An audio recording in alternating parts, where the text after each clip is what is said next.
Carolina Panthers coach Ron Rivera had to leave training camp for 2 days in 2015 following the death of his older brother. Rivera had 2 coordinators on his staff he could have put in charge while he was gone: Mike Shula, who'd been Alabama's head coach for 4 years, and Sean McDermott, who would become the Buffalo Bills head coach a couple years later. Rivera chose Steve Wilks, the defensive backs coach and assistant head coach, to run the show for 48 hours in Spartanburg. Wilks, 48, was named the Arizona Cardinals head coach Monday after just 1 year as an NFL coordinator, but the Charlotte native has carried himself like a head coach for a long time. Meanwhile, Rivera's coaching tree keeps extending skyward, especially on the defensive side. Rivera, the former Chicago Bears linebacker and defensive coordinator, has assembled a strong staff over his 7 seasons in Charlotte, and just as he did last offseason when McDermott left for Buffalo, Rivera is wisely staying in-house with his choice to replace Wilks. Next in line will be Eric Washington, a well-respected defensive line coach and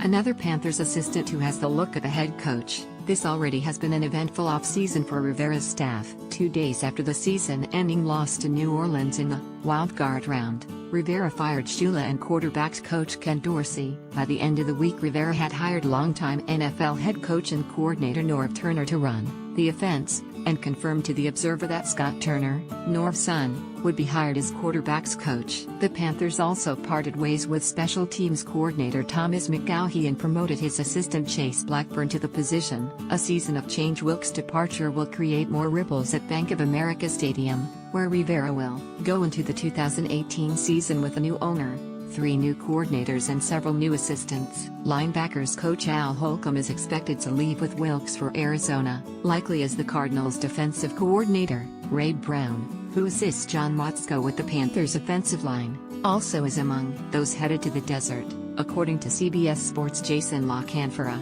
But Monday's move was a product of the Panthers' continued success on defense, and one Rivera saw coming when every team with a head coaching vacancy called to ask for permission to meet with Wilks. "I know that Steve is a hot commodity, deservedly so," Rivera said earlier this month. "He has done a tremendous job wherever he's been, starting in Chicago and San Diego and down here with us. It's going to be a tough one. Him and Sean are 2 very good people who are very special to this organization. We helped build this team. I don't want to talk as if Steve is gone, but I have a hunch it might be his time."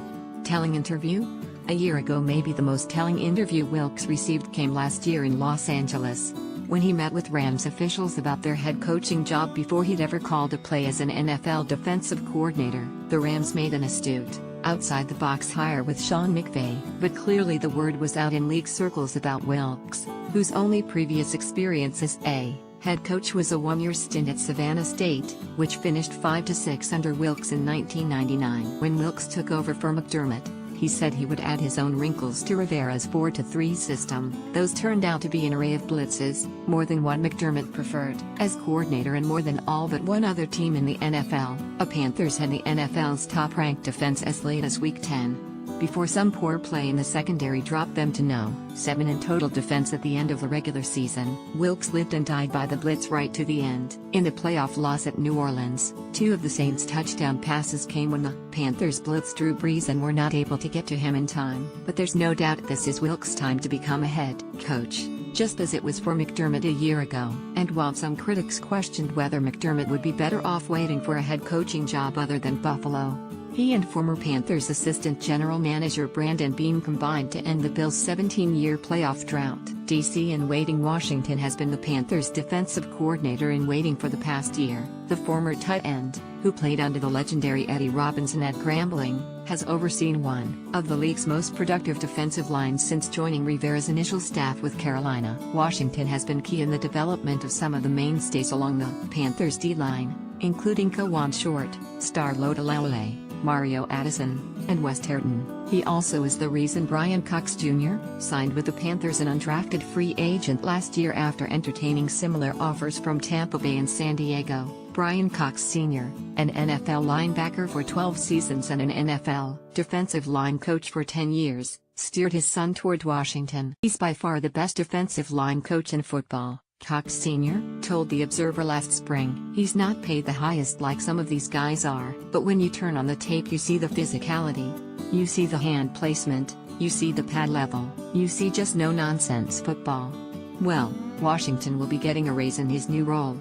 And maybe an even bigger one with his next move, if recent history is any